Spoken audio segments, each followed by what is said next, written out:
उत्तर प्रदेश में शिक्षक भर्ती की तैयारी कर रहे आप सभी साथियों का स्वागत करता है आपका अपना यूट्यूब चैनल द मास्टर। साथियों, मैं आलोक कौशिक। साथियों, पिछले वीडियो में हमने यूपी टेट 2018 के प्राइमरी लेवल के पेपर को सॉल्व किया था, जिसमें हमने पूरे 150 प्रश्न हल किए थे। साथियों, उसमें हमने बाल विकास, हिंदी, संस्कृत, गणित और ईवीएस के सभी प्रश्नों को हल किया था। उस वीडियो में हमने इंग्लिश के जो 30 क्वेश्चन का पार्ट था उसको हल नहीं किया था। साथियों, इस वीडियो में, आज की वीडियो में हम और आप मिलके इंग्लिश के उन्हीं 30 क्वेश्चंस को सॉल्व करेंगे। साथियों, बिना देरी किए हम शुरू करते हैं अपना इंग्लिश का पार्ट। 61 नंबर के सवाल पे आपसे पूछ रहा है कि which of the following word is plural. साथियों, डॉग प्लूरल का हमें पता ही, जिसमें जो हमें जनरल आइडिया लगता है कि हाँ, वर्ड के अंत में एस या एस लगे तो वो प्लूरल हो जाता है। लेकिन यहाँ पे साथियों, डॉग, फॉक्स, गोट, ये सारे के सारे सिमिलर हैं। ये माइस जो है, ये आपका माउस यानी चूहे का ये प्लूरल होता है। तो 61 का जो आपका करेक्ट ऑप्शन होगा वो होगा ऑप्शन नंबर डी, माइस। माइस प्लूरल होता है किसका? माउस का। बढ़ते हैं अगले सवाल पर। 62 नंबर का क्वेश्चन हमसे कह रहा है कि इन चारों में से कौन सा वर्ड ऐसा है जो सिंगुलर की तरीके से ट्रीट किया जाता है। Which of the following word is regarded as singular. तो हमने अभी देखा ही था कि एस या ई एस लगता है तो हम उसको प्लूरल मानते हैं। यहाँ पे भी एस लगा, ये भी प्लूरल। यहाँ भी एस लगा, ये भी प्लूरल। यहाँ भी एस लगा, ये भी प्लूरल। लेकिन साथियों, मैथमेटिक्स की जो सब्जेक्ट नेम की जो स्पेलिंग ही होती है उसमें एस आता ही आता है। तो उसमें एस लगा होता है, हम इसको एस लगे होने के बाद भी as a singular word treat करते हैं। जैसे मैथमेटिक्स हो गया, फिर आपकी एक वर्ड होता है आपका सीजर्स यानी कि कैंची, उसको भी हम आपका सिमिलर ट्रीट करते हैं। शूज़, वो भी सिमिलर वर्ड ट्रीट होते हैं। आपका फर्नीचर्स, वो भी as a similar word treat होता है। तो कुछ वर्ड इंग्लिश में ऐसे होते हैं कि जिनको हम बाद में लास्ट में अगर उनके एस लगा है, ई एस लगा है, उसके बाद भी हम उनको as a similar word treat करते हैं। क्यों ट्रीट करते हैं अब इसको मैं नहीं बता सकता, क्योंकि इंग्लिश बहुत ही एक्सेप्शनल लैंग्वेज है, इसमें भर भर के एक्सेप्शन दिए होते हैं। चलिए बढ़ते हैं साथियों आगे। 63वां क्वेश्चन हमसे पूछ रहा है which of the following sentence is in active voice. कौन सा सेंटेंस इन चारों में एक्टिव वॉइस में है। तो साथियों, आपको पता ही है कि एक्टिव वॉइस में कोई सेंटेंस एक्टिव वॉइस में तब रहेगा जब जो सेंटेंस का सब्जेक्ट है वो एक्शन को परफॉर्म कर रहा हो, वो डूअर हो, एक्शन को वो कर रहा हो। यहाँ पे साथियों जो पहला ऑप्शन है, he was asked to keep quiet. ठीक, यहाँ पे वर्ब क्या है, यहाँ पे जो वर्ब है वो है आस्क्ड, पूछा जाना। अब जो ही है, जो सब्जेक्ट है, ये पूछ नहीं रहा, जबकि इससे पूछा जा रहा है। ये एक्शन को रिसीव कर रहा है, ना कि एक्शन को कर रहा है, इसलिए ये एक्टिव वॉइस में नहीं है, ये पैसिव वॉइस में होगा। सेकंड ऑप्शन जो है आपका, a house was bought for 50 lakhs. यहाँ पे जो आपका सब्जेक्ट है ए हाउस, उसके ऊपर खरीदे जाने का एक्शन हो रहा है, ये एक्शन कर नहीं रहा है। ठीक है, तो यहाँ भी आपका सब्जेक्ट एक्शन का, वर्ब का डूअर नहीं है, रिसीवर है, इसलिए ये भी आपका एक्टिव वॉइस में नहीं होगा। सी ऑप्शन जो है, I requested him to come in time. I requested, verb क्या है यहाँ पे, एक्शन क्या हो रहा है, रिक्वेस्ट करने का। ये एक्शन कर कौन रहा है, सब्जेक्ट कर रहा है, मैंने रिक्वेस्ट किया। तो यहाँ पे सब्जेक्ट एक्शन को कर रहा है, इसलिए ये आपका एक्टिव वॉइस में होगा। ठीक, तो चौथा ऑप्शन है आपका, ही वॉज हिट बैडली। यहाँ भी जो आपका सब्जेक्ट है ही, उसको मारा गया, उसने नहीं मारा, वो मार खाया, तो वो एक्शन को रिसीव किया, इसलिए ये भी आपका एक्टिव वॉइस में नहीं, ये भी आपका पैसिव वॉइस में होगा। इसलिए 63rd का जो करेक्ट ऑप्शन है वो है आपका ऑप्शन नंबर सी।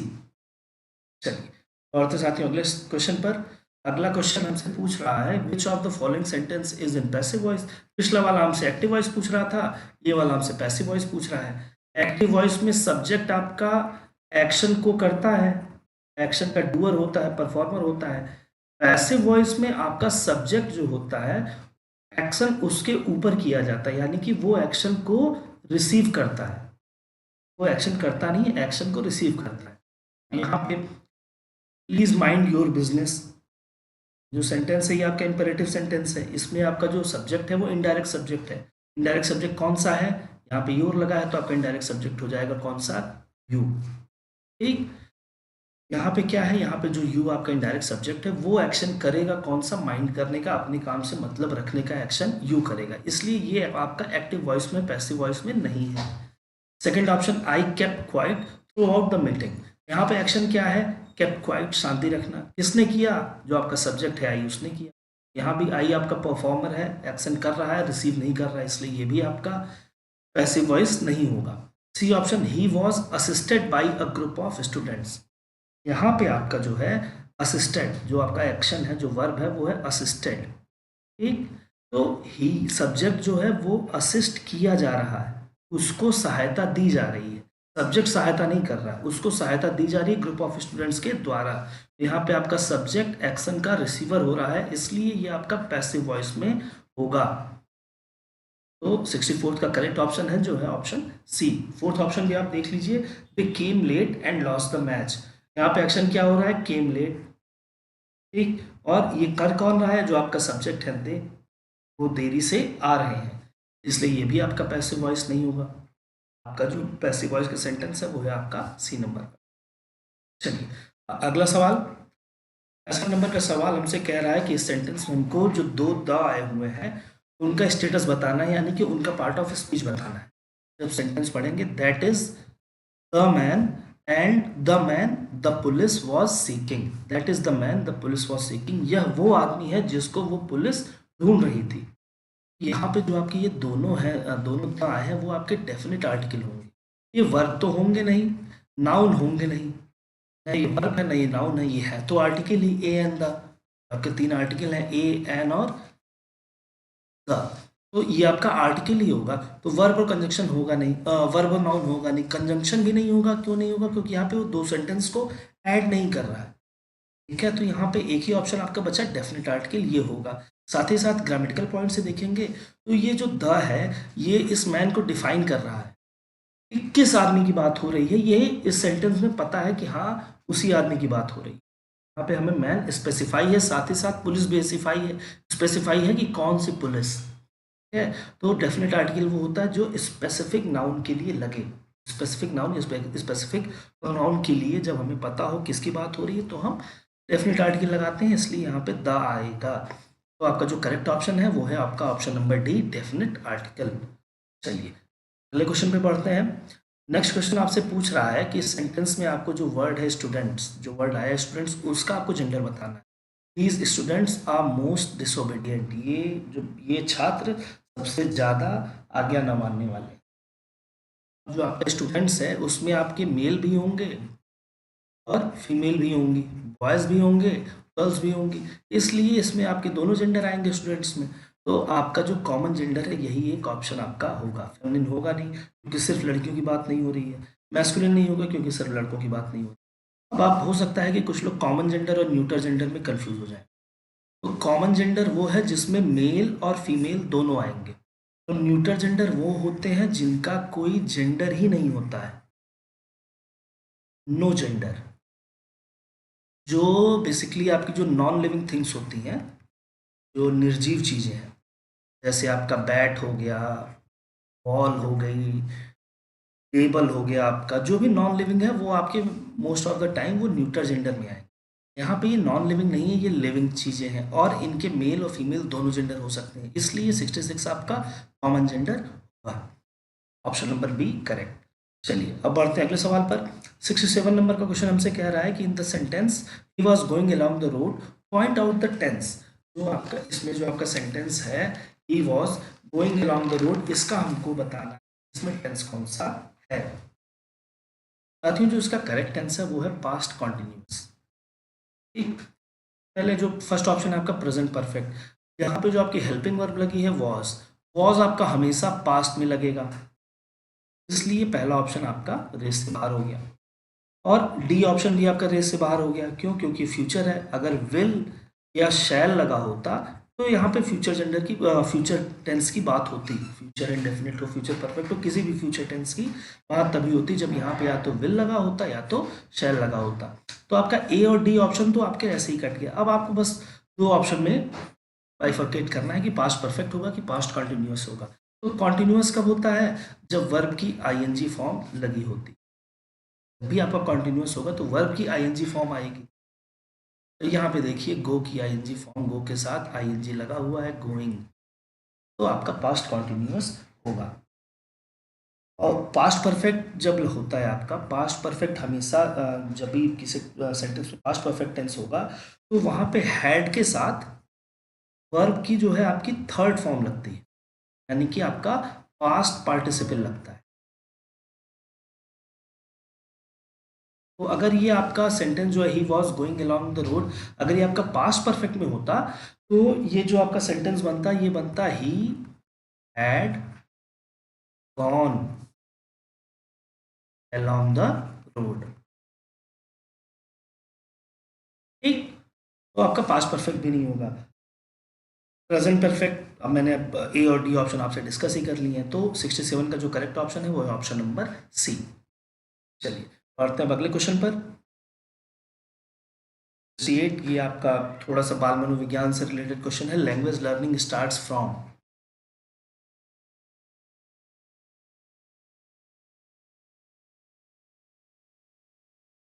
क्वेश्चन आपसे कह रहा है language learning starts from, language learning भाषा सीखना कहाँ से शुरू होता है। तो इसके पहले जो मैंने इसी 2018 के पहले लेवल के पेपर की जो बनाई है उसमें भी एक क्वेश्चन आया है कि भाषा सीखने के लिए सबसे पहले क्या करना चाहिए। तो उसमें भी मैंने एक्सप्लेन किया था, मैं आपको इसमें भी एक्सप्लेन कर दूं कि हम सबको पता होगा, हमने सुना ही होगा कभी न कभी सु, बो, प और ले, किसी भी भाषा को पढ़ने के ये 4 चरण होते हैं: सुनना, बोलना, पढ़ना और लिखना। ठीक है, तो किसी भी भाषा को हम पढ़ना या सीखना जब शुरू करते हैं तो सबसे जरूरी चीज जो होती है, सबसे पहली चीज सुनना। सुनने से क्या होगा कि उसे ध्वनियां पहचान में आएंगी, किस ध्वनि के लिए कौन सा अक्षर लगेगा, ये चीजें उसको सीखने में मदद मिलेंगी अगर वो सुनने से स्टार्ट करता है तो। ठीक, तो 68 का जो करेक्ट ऑप्शन है वो है आपका ऑप्शन नंबर सी। अगला क्वेश्चन हमारा 69 नंबर पे कह रहा है what is the main purpose of poetry recitation. कविता को पढ़ने का, कविता को बोल बोल के पढ़ने का क्या मेन पर्पस क्या होता है। तो ऑप्शन ही पढ़ लेंगे तो आप ऑप्शन से भी कर सकते हैं। To know the historical background of the poem, recitation इसका कोई मतलब नहीं है। To enjoy and appreciate the poem, तो यही आपका ऑप्शन करेक्ट हो। भाषा सीखने के लिए भी इसके जस्ट पहले वाले क्वेश्चन में था क्या जरूरी होता है, जो फर्स्ट स्टेप है वो है लिसनिंग। लिसनिंग से क्या होता है कि उसे सबसे पहली बात तो उसके साउंड्स क्लियर होंगे। ठीक, साथ ही साथ जो वर्ड्स की जो मीनिंग है, उसकी जो रिदम होनी चाहिए, ये सारी चीज़ें पोएट्री रिसाइटेशन से उसकी क्लियर होती हैं। इसलिए पोएट्री रिसाइटेशन का जो मेन पर्पस है वो है to enjoy and appreciate the. चलिए बढ़ते हैं साथियों अगले क्वेश्चन पर। क्वेश्चन नंबर 70 हमसे कह रहा है fill in the blanks with the correct article. तो ब्लैंक्स में हमको करेक्ट आर्टिकल लिखने हैं। आर्टिकल ए, एन और द। हमने पढ़ा ही था कि कोई भी जो आपका वर्ड है अगर वो वॉवेल से शुरू हो रहा है, अगर वो वॉवेल से शुरू हो रहा है यानी कि ए, ई, आई, ओ और यू, इन पांचों में से किसी एक से अगर शुरू शुरू हो रहा है तो उसके साथ क्या लगेगा, एन लगेगा। इन पांचों के अलावा किसी कॉन्सोनेंट से शुरू हो रहा है तो ए लगेगा। ठीक है, तो यहाँ पे जो पहले ये आपका कॉन्सोनेंट से शुरू हो रहा है एलिफेंट, यहाँ पे लग जाएगा आपका एन। अब बात आती है यूरोपियन की। यहाँ पे आप देखेंगे आपका शुरू तो हो रहा है वॉवल से, ई से, लेकिन जो इसका साउंड है, जो पहला साउंड है वो वाई का दे रहा है। अगर आप इसको स्पेलिंग इसकी जो है यूरोपियन, आप क्या बोलते हैं इसको, यू, उसके बाद फिर आप बोलते हैं रूपियन। तो साउंड आपका वाई का आता है, पहला लेटर आपका वॉवेल है लेकिन साउंड आपका वाई आता है, इसलिए यहाँ पे एन नहीं लगता, ए लगता है। तो 70th का जो करेक्ट ऑप्शन हो जाएगा वो हो जाएगा ऑप्शन नंबर बी, एन और ए। चलिए अब बढ़ते हैं अगले क्वेश्चन पर। क्वेश्चन नंबर 71 हमसे कह रहा है चूज द करेक्ट सेंटेंस। आपको 4 सेंटेंस दिए, ग्रामेटिकली करेक्ट जो सेंटेंस होगा आपको उसको चूज करना है। अब इन सब में साथ ही आपको दिख रहा होगा कि जो वर्ब लगी है वो लगी है डिस्क्राइब। डिस्क्राइब होती है ट्रांजिटिव वर्ब।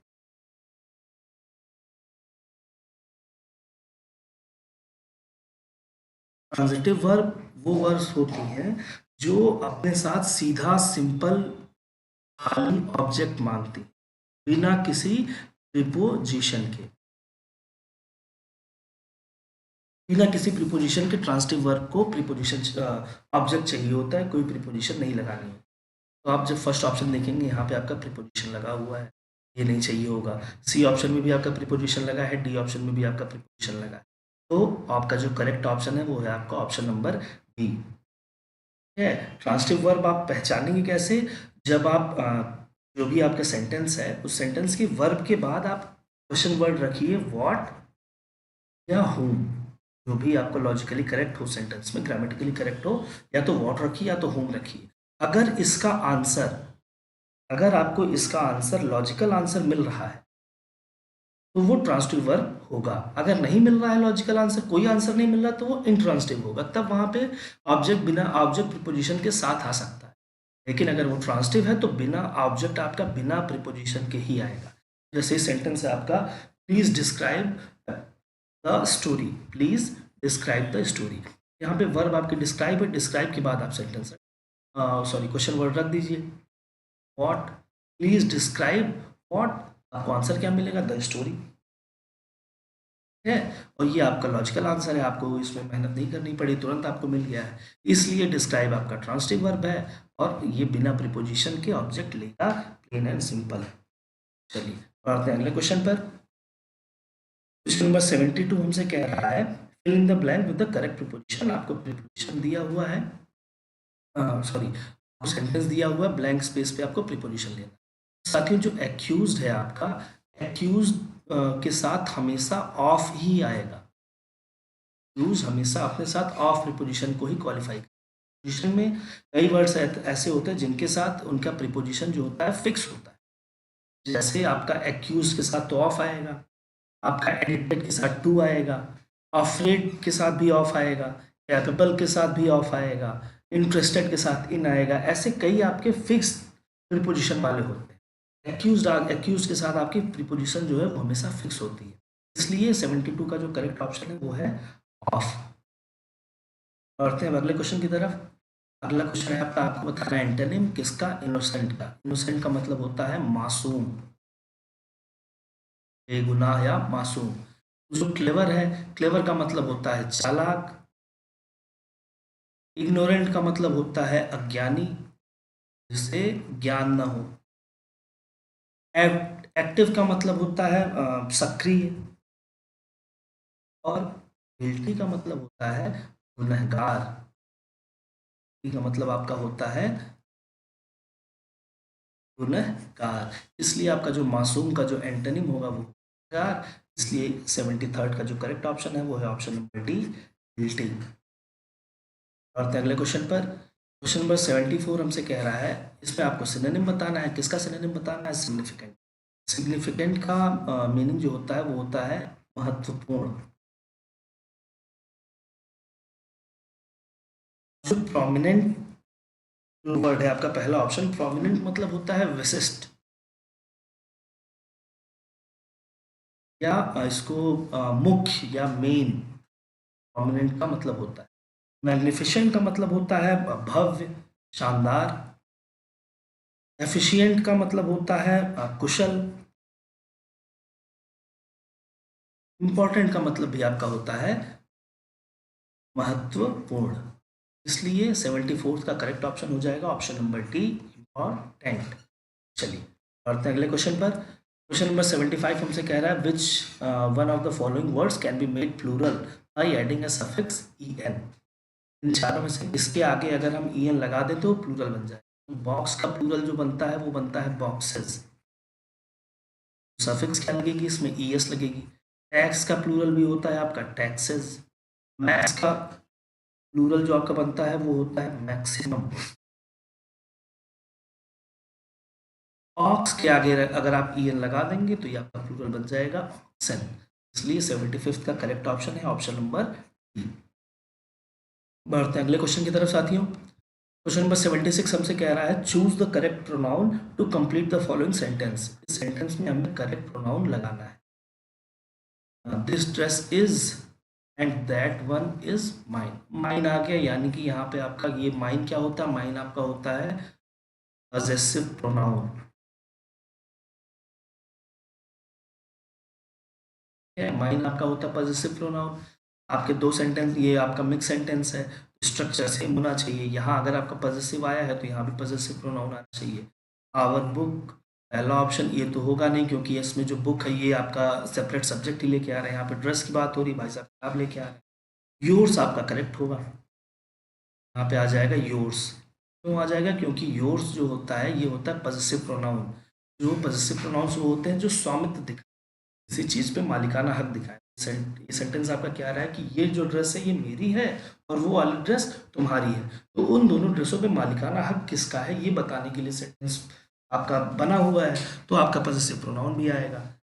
अगर आपका सेंटेंस सिर्फ जो सेंटेंस है आपका कहीं कहीं आपका योर भी करेक्ट हो सकता है, कुछ लोग हो सकता है योर भी करेक्ट मान रहे हो, वो भी ठीक है, मतलब ऐसा नहीं कि वो गलत हो जाएगा। लेकिन अगर ऑप्शन में योर्स है तब आप योर आप नहीं लगाएंगे। अगर ऑप्शन में योर्स न दिया होता तो फिर आप योर लगा सकते हैं। ये ग्रामेटिकली ज़्यादा करेक्ट है, ये ग्रामेटिकली कम करेक्ट, क्लोज टू इनकरेक्ट है। लेकिन अगर योर्स नहीं है तो इसकी जगह पे आप योर लगा सकते हैं। और जो डी ऑप्शन है ये भी आपका नया ऑब्जेक्ट लेके आ रहा है, तो ये होगा करेक्ट ऑप्शन आपका 76 है, वो है ऑप्शन नंबर डी, योर्स। बढ़ते हैं अगले क्वेश्चन पर। क्वेश्चन नंबर 77 हमसे कह रहा है, फिर से पैसिव वॉइस का क्वेश्चन आ गया। इस सेंटेंस को हमें पैसिव वॉइस में बदलना है। Have the girl asked this question, change the following sentence into passive voice. Have the girls asked this question. Passive voice में क्या होता है, जब आप किसी सेंटेंस को पैसिव वॉइस बनाते हैं तो जो आपका ऑब्जेक्ट होता है वो सब्जेक्ट बन जाएगा। है, तो इस सेंटेंस में आपका ऑब्जेक्ट है दिस क्वेश्चन। तो जो आपका जब इसको पैसिव वॉइस में बनाएंगे तो दिस क्वेश्चन आपका टर्न हो जाएगा किसमें, सब्जेक्ट में। ठीक है, इन चारों में पहले यही चेक कर लिए, चारों में दिस क्वेश्चन है, तो अब इसकी बात आगे बढ़ते हैं। अब इसके साथ ही साथ क्या होता है कि अगर सब्जेक्ट आपका सिमिलर है, सब्जेक्ट आपका सिंगुलर है, तो आपकी जो हेल्पिंग वर्ब या वर्ब जो आएंगी वो भी आपकी सिंगुलर ही होंगी। ठीक, अब यहाँ पे देखिए सेंटेंस में आपका जो है ऑक्सिलरी वर्ब यहाँ पे लगी हुई है हैव। तो जब ऑक्सिलरी वर्ब हैव कब करेक्ट थी, जब गर्ल्स था। गर्ल्स प्लूरल है तो ये प्लूरल वर्ब उसने ले लिया। अब जब आप पैसिव वॉइस बनाएंगे तो सब्जेक्ट आपका दिस क्वेश्चन बन जाएगा जो कि सिंगुलर है, तो वर्ब भी आपकी सिंगुलर होगी, तो आपका हैव जो है वो बदल जाएगा हैज में। ठीक है, तो ये ऑप्शन आपका खत्म, ये क्वेश्चन, ये ए ऑप्शन आपका खत्म। अब सिर्फ आपके दो बचे हैं, has this question been asked by the girls, has this question asked by the girls. इसके बाद क्या होता है साथियों कि ये सेंटेंस क्या है, इंटरोगेटिव सेंटेंस है, क्वेश्चन मार्क लगाए ना, तो ये सेंटेंस आपका हो गया इंटरोगेटिव सेंटेंस में। और टेंस जो इसका है वो है आपका प्रेजेंट परफेक्ट टेंस। ये जो आपका क्वेश्चन है ये प्रेजेंट परफेक्ट टेंस का क्वेश्चन है, इंटरोगेटिव है। तो जब इंटेरोगेटिव और प्रेजेंट परफेक्ट में होता है तब जो इसका स्ट्रक्चर बनेगा पैसिव वॉइस का, वो स्ट्रक्चर आपका होता है हैज, हैज के साथ हैज या हैव, जैसे कि आपकी सब्जेक्ट हो, इसके बाद आपका सब्जेक्ट लगता है, फिर आपका आता है बीन, फिर आपका आएगा पास्ट पार्टिसिपल यानी कि वर्ब की थर्ड फॉर्म, फिर आपका आएगा बाई, देन आपका लास्ट में आएगा ऑब्जेक्ट। ठीक, ये दोनों ऑप्शन आपके पहले ही खत्म हो गए थे। जो सी ऑप्शन है आपका हैज दिस क्वेश्चन, यहाँ तक तो सही था, लेकिन इसके बाद क्या है, बीन आना चाहिए। आपकी थर्ड फॉर्म के साथ पहले बीन आना चाहिए, यहाँ पे बीन नहीं है तो ये ऑप्शन भी गलत हो गया। ये ऑप्शन आपका बी ऑप्शन करेक्ट है, has this question been asked by the girls. तो 77 का करेक्ट ऑप्शन है आपका ऑप्शन नंबर बी। बढ़ते हैं अगले क्वेश्चन पर। ये आपका मैसेज का क्वेश्चन है, नहीं पैसेज का क्वेश्चन तो नहीं है, बस उसने पैसेज में दिया हुआ है 78 नंबर पे आपका, which kind of the noun is Ganga, इसलिए आपको पैसेज पढ़ने की जरूरत भी नहीं। गंगापुर आपका क्या है, गंगापुर आपका होगा प्रॉपर नाउन। प्रॉपर नाउन क्या होता है, जब हमें स्पेसिफिक नाउन के बारे में पता हो कि किस चीज़ की बात होगी, उसका सही सही नाम हमको पता, आपका हो गया प्रॉपर नाउन। क्वेश्चन पर, क्वेश्चन नंबर 79 आपसे कह रहा है कि which part of speech is the word, तो ब्रेव आपको पता है, ब्रेव मतलब बहादुर, आपका क्या हो जाएगा एडजेक्टिव। नाउन हो सकता है, नहीं प्रोनाउन हो सकता है, एक ही ऑप्शन आपके पास बचा एडजेक्टिव। तो आपको इसमें पैसेज पढ़ने की जरूरत नहीं, आप सिर्फ क्वेश्चन पढ़ के कर ले जाएंगे। और अगले क्वेश्चन पर, क्वेश्चन नंबर 80 हमसे कह रहा है which of the following word is material noun. Material noun वो नाउन होते हैं जो मटेरियल नाउन उन चीज़ों के लिए होता है जिसको कन्वर्ट करके हम कोई दूसरी चीज़ बनाए, जैसे वुड, वुड से आप क्या बनाएंगे, वुड से आप बनाएंगे कोई भी, आप अपने फर्नीचर बना सकते हैं, टेबल बना सकते हैं, चेयर बना सकते हैं। तो वुड आपका क्या हो जाएगा, मटेरियल नाउन। क्यों मटेरियल नाउन होगा, क्योंकि इससे हम कोई नया ऑब्जेक्ट बना सकते हैं। काऊ आपका मटेरियल नाउन नहीं होगा। गोल्ड आपका मटेरियल नाउन होगा। गोल्ड को कन्वर्ट करके आप उससे लॉकेट बनवा सकते हैं, बनवा सकते हैं, ठीक है, तो आपका मटेरियल नाउन हो जाएगा। एयर भी आपका कॉमन, क्लास आपकी हो जाएगी। आपका सिर्फ जो गोल्ड है ये होगा आपका मटेरियल। ये का करेक्ट ऑप्शन है ऑप्शन नंबर बी।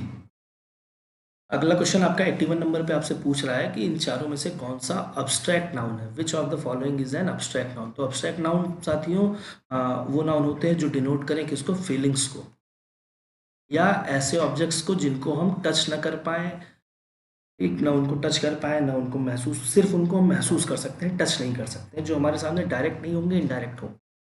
तो जो आपका पहला ही ऑप्शन है कनेक्शन।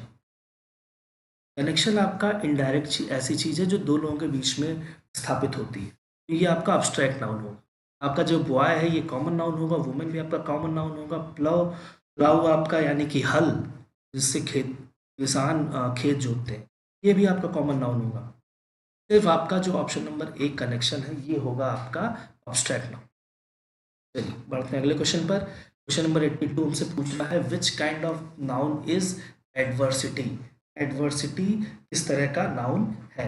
साथियों एडवर्सिटी यानी कि आप जनरल टर्म में दुश्मनी या हमारे खिलाफ जो चीज़ें होती हैं उनको हम एडवर्सिटी बोलते हैं। तो एडवर्सिटी आपका अभी मैंने एक इसके पहले वाले में बताया कि एडवर्सिटी क्या है, आप इसको टच नहीं कर सकते। एडवर्सिटी सिर्फ आप फील कर सकते हैं, और फीलिंग्स का नाम क्या होता है, अब्स्ट्रैक्ट नाउन।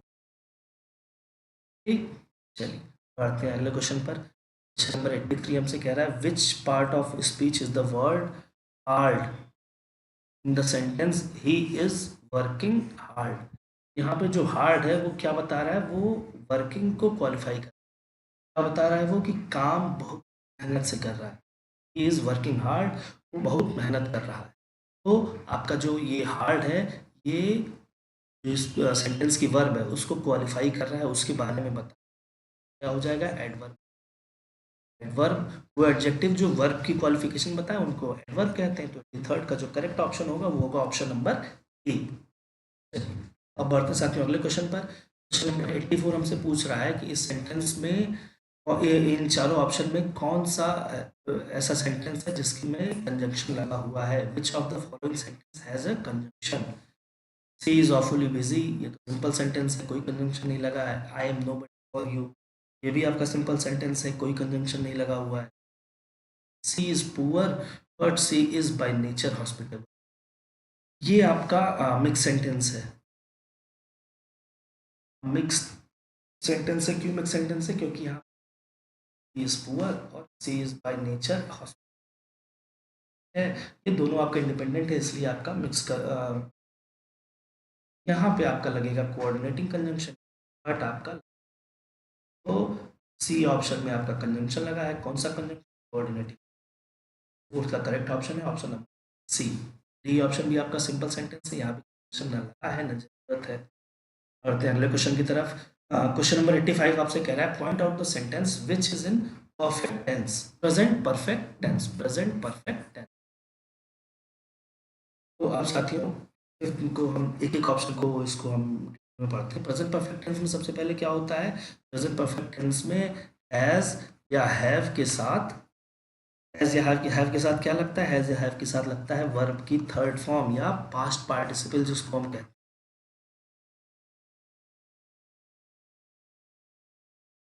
अब जो पहला सेंटेंस है आपका, आई शैल गो टू जौनपुर टुमारो, शैल आ गया, शैल आपका किस में लगता है, फ्यूचर टेंस में, तो ये आपका नहीं होगा। सी इज वेरी इंटेलिजेंट, हैज या हैव इसमें नहीं लगा हुआ है, ये आपका है सिंपल प्रेजेंट का, जब पूछ रहा है प्रेजेंट परफेक्ट, ये आपका ऑप्शन करेक्ट होगा, इनकरेक्ट होगा sorry. Your sister visited us yesterday, sister visited us yesterday, इसमें वर्ब की थर्ड फॉर्म तो लगी है लेकिन हैज और हैव नहीं लगा हुआ, तो ये आपका पास्ट टेंस का वर्ड हो गया, सेंटेंस हो गया, ये भी आपका गलत हो गया। तो आपका एक ऑप्शन बचा डी, इसमें क्या है आपका हैज या हैव में से हैव लगा हुआ है, पास्ट पार्टिसिपल लगा हुआ है, इसलिए आपका प्रेजेंट परफेक्ट टेंस का इफ द करेक्ट ऑप्शन होगा ऑप्शन नंबर डी। बढ़ते हैं अगले क्वेश्चन की तरफ।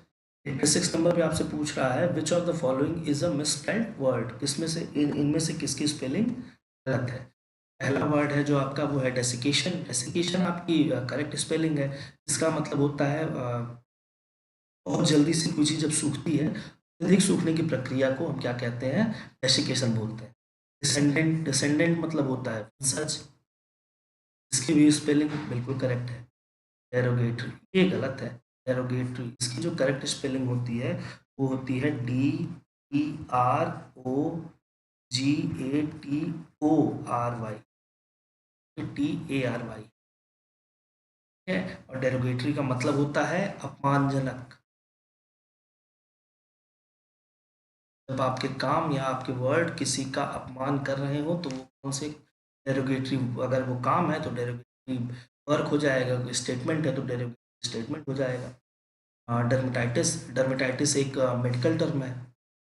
इसका मतलब होता है त्वचा की सूजन, तो आपकी स्किन स्वेल हो जाती है, उसको बोलते हैं डर्मेटाइटिस। 56 का करेक्ट ऑप्शन है आपका ऑप्शन नंबर सी। चलिए बढ़ते हैं अगले क्वेश्चन पर। 87 नंबर पे आपसे पूछ रहा है which of the following sentence has a transitive verb. मैंने आपको क्वेश्चन नंबर 71 में ही शायद बताया था ट्रांजिटिव वर्ब और इनट्रांजिटिव वर्ब। ट्रांजिटिव वर्ब फिर से रिपीट कर दे रहा हूँ, ट्रांजिटिव वर्ब वो वर्ब होते हैं जो अपने साथ डायरेक्ट उनको प्लेन और सिंपल ऑब्जेक्ट चाहिए होता है बिना किसी प्रीपोजिशन के, ठीक है। और इसको फाइंड आउट कैसे करते हैं कि कौन सा वर्ब ट्रांजिटिव है कौन सा इंट्रांजिटिव है, तो वर्ब के बाद हम व्हाट या whom लगा के क्वेश्चन बनाते हैं। अगर उस क्वेश्चन का हमें लॉजिकल आंसर मिलता है, लॉजिकल आंसर मतलब कि सीधा सीधा हमें प्लेन सिंपल आंसर मिल जाए, दिमाग ना लगाना पड़े, तो वहां पे क्या होगा, वहां पे हो जाएगी ट्रांजिटिव वर्ब। जैसे आपका फर्स्ट क्वेश्चन है, फर्स्ट ऑप्शन है sorry, she walks in the morning daily, आपका वर्ब क्या है, वॉक्स।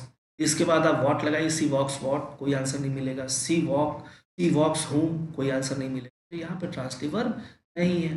Second option, he is running very fast, he is running what, कोई आंसर नहीं मिलेगा। ही इज रनिंग होम, कोई आंसर नहीं मिलेगा, तो यहाँ पे भी आपका ट्रांजिटिव वर्ब नहीं है, इंट्रांजिटिव वर्ब है। सी ऑप्शन है, सी राइट्स वेल, ठीक, तो सी राइट्स वॉट, कोई आंसर नहीं मिलेगा। सी राइट्स होम, कोई आंसर नहीं मिलेगा। सी भी आपका सी में भी आपका ट्रांजिटिव वर्ब नहीं है, ट्रांजिटिव वर्ब यहाँ पे। Option number D, I killed a snake last night, verb क्या है, killed. I killed what, a snake, तो आंसर मिल गया, सीधा सीधा मिल गया, तो किल्ड आपका क्या हो जाएगा, ट्रांजिटिव वर्ब। तो आपका डी ऑप्शन करेक्ट होगा। 7 का D, I killed a snake last night, यहाँ पे किल्ड का ट्रांजिटिव वर्ब है। चलिए अगले क्वेश्चन पर, क्वेश्चन नंबर 88 हमसे कह रहा है which of the following sentence is negative, इसमें से कौन सा सेंटेंस नेगेटिव है। नेगेटिव सेंटेंस के लिए साथियों हमको आपको जनरली पता ही है कि कोई नेगेटिव वर्ड उसमें आ जाए, और सिर्फ नेगेटिव वर्ड आ ही ना जाए, ये क्या करे, ये जो सेंटेंस में जो वर्ब है उसको नल कर दे, मतलब जो काम हो रहा है, सेंटेंस ये बताया कि भैया काम नहीं हो रहा, उस काम को जीरो कर दे, तब आपका वो नेगेटिव सेंटेंस हो। जैसे I come from a rich family, इसमें कोई नेगेटिव वर्ब ही नहीं है, तो ऑप्शन ए नहीं होगा। You can do all this in no time, यहाँ पे आपका देखिए नेगेटिव वर्ड आया नो, लेकिन आपका ये क्या है, नो टाइम है। नो टाइम एक फ्रेज है, ये फ्रेज ये डिनोट करता है कि काम बहुत जल्दी से हो गया, क्विकली, क्षण भर में, पलक झपकते कोई काम हो जाए तो उसको कहते हैं I have done this in no time, ठीक, तो ये भी आपका निगेटिव नहीं होगा। यहाँ पे आपका सी ऑप्शन जो है वो आपसे कह रहा है कि he does not listen to me, यहाँ पे आया डज, यहाँ पे वर्ब क्या है, यहाँ पे वर्ब आपकी है लिसन, इन नॉट ने आके क्या कर दिया, लिसन को नल कर दिया। वर्ब आपकी क्या थी, सुनने की, नॉट आ गया तो नहीं सुन रहा है, जीरो हो गया आपका वर्ब। तो 88 का जो करेक्ट ऑप्शन है वो है option number C, he does not listen to me. वैसे डी ऑप्शन में भी आपका कोई नेगेटिव वर्ब नहीं, तो सी ऑप्शन में आपका नेगेटिव वर्ब भी है, सॉरी नेगेटिव वर्ड भी है, और वो वर्ब को जीरो कर दे रहा है। 88 का करेक्ट ऑप्शन होगा ऑप्शन नंबर सी। आपका सेकंड लास्ट क्वेश्चन 89 नंबर पे आपसे पूछ रहा है which of the following sentences exclamatory. Exclamatory sentence वो होते हैं जिसमें एक्सक्लेमेशन पॉइंट है, या वो किसी स्ट्रॉन्ग फीलिंग को डिनोट करें।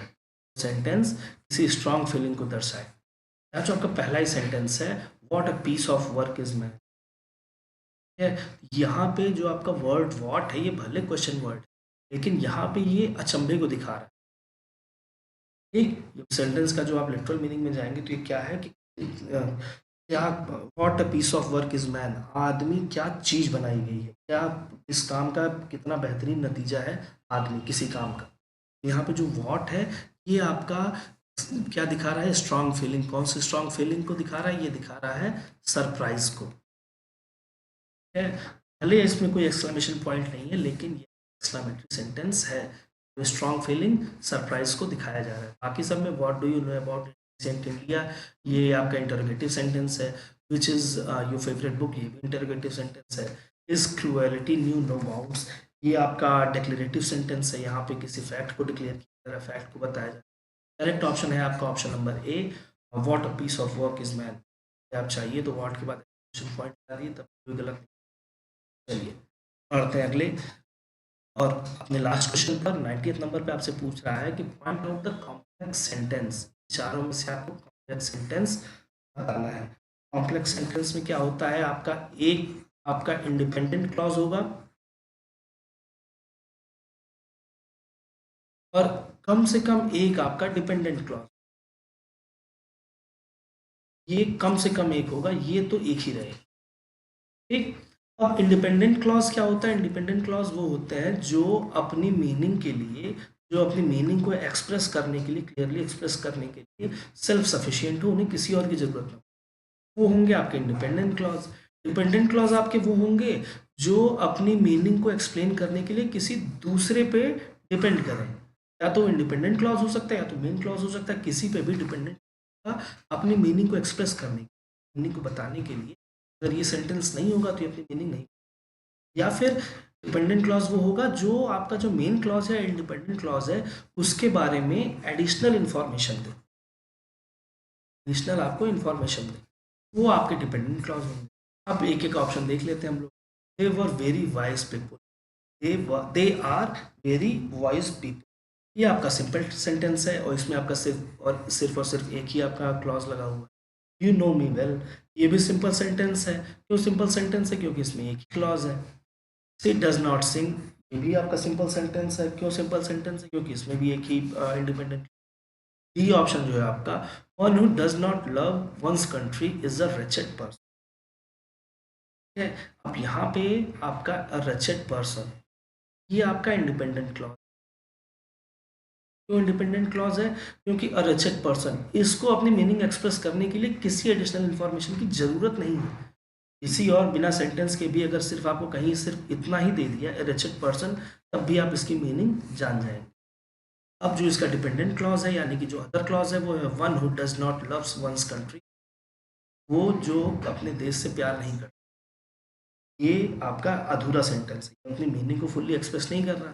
ये सेंटेंस क्या कर रहा है, ये रिचेड पर्सन के बारे में एडिशनल इन्फॉर्मेशन दे रहा है कि जो अपने देश से प्यार नहीं करता है वो क्या होगा, एक रिचेड पर्सन होगा।